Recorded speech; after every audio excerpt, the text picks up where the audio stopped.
Y como venimos cumpliendo 33 años y unos meses en pantalla, ininterrumpidos, 1700, casi 1800 programas, queremos remarcar ese pacto que hay entre ustedes y nosotros, que nos permite esta liberal existencia, esta posibilidad de elegir lo que queremos, de compartir realmente sueños y fantasías. Y nos vamos a ir con buenos datos, una linda información, cumplimentando o cerrando lo que hicimos la semana pasada. Vamos a ir a Inglaterra, a Londres. Ese Londres Brexit, ese Londres contradictorio, y nos vamos a ir precisamente descubriendo museos. Pero tiene un swing esto, y nos va a acercar miles de opciones. Sí, miles, no me equivoqué. I'm Sharon Amond. I'm the director of this fantastic museum, the Museum of London. And it's a great place to be. Social history, as we tell it here at the Museum of London, really is the story of the life of the city and of everyday people. So in our museum, you'll see objects that you may be very familiar with. We have over 3 million objects in our collection. The Cheapside Hoard is an amazing discovery. We've got it on show for the first time in 100 years in its entirety.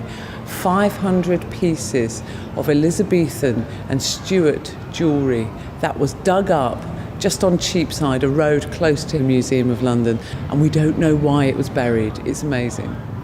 We've displayed the jewels as they would have been worn. Chains that would drape around necks, earrings that would be dangling and glistening. And it's a great way to see these jewels and gems close up. There's nowhere else in the world that you can see such magnificent jewellery from this period. In my job, I have the great privilege of travelling the world. And I realise when I do so how unique London is. The fact that most of our museums and galleries are totally free. All around us is history. In these great big wonderful modern buildings you will find small gardens such as Postman's Park or old church buildings and the kind of resonance of past London. One of the great things I like to do in London is to cycle. It's a great way to see the city, the hidden parks, the cemeteries, and eat in small cafes. London's always been a place that many people have come to, right from Roman times. And it's great to be part of this big global city and this global community.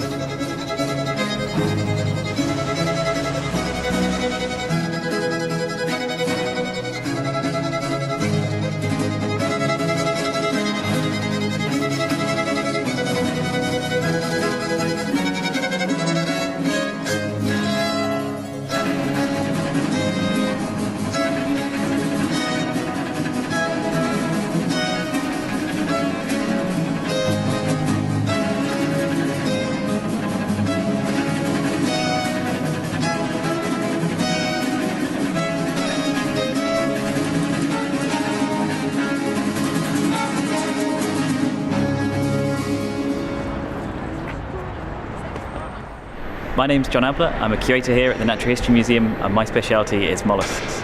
Molluscs, that's quite a diverse group of animals. It includes things like slugs and snails, squid and octopus, bivalves, clams, mussel and oysters. All these group of animals, although they're quite different, are called molluscs. When the building was built in 1881, the whole idea of it was the building was going to be a cathedral to nature, and I think you can really get a sense of that as you look around here. It's very church-like. We have about 78 million specimens in the NHM from animals, plants, insects, rocks, minerals, fossils, and everything in between. One of my favourite things is the building itself. It's all the beautiful carvings that are on the walls and on the ceiling. It's a lovely little fact that on the left-hand side of the building, all the carvings of the animals and plants are of living animals, and on the right-hand side of the building, they're all extinct animals. This is one of my favourite parts of the museum. I walk past it on my way into work every day. I'm not an expert in fossils or dinosaurs. I just really love them. One of the really iconic specimens here that everyone remembers when they come for a day out is our blue whales. I love the fact that you get to see the skeleton as well, not just the model, but they've got the bones above, and you can see it's a mammal. You can see that it's got mammalian type bone structure, something you completely miss when you see the rest of the body. Behind the scenes we actually have lots of specimens collected by Charles Darwin on his 1831 Beagle voyage. You can see lots of them have a yellow paint on them, which actually signifies these were the first specimens of this species that were ever discovered. I think my favourite specimen that was donated was from some fishermen in 2004 who caught a giant squid off the coast of the Falkland Islands. They donated it to the museum here on condition we put it on display.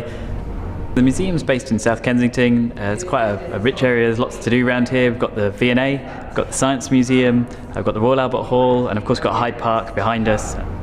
Just like the Natural History Museum, where every time you come and visit you see something new, I think that's the same with London. Every time you visit, every time you walk around, you see something you'd never noticed before, you see new places, you get new experiences, and it really is an amazing place.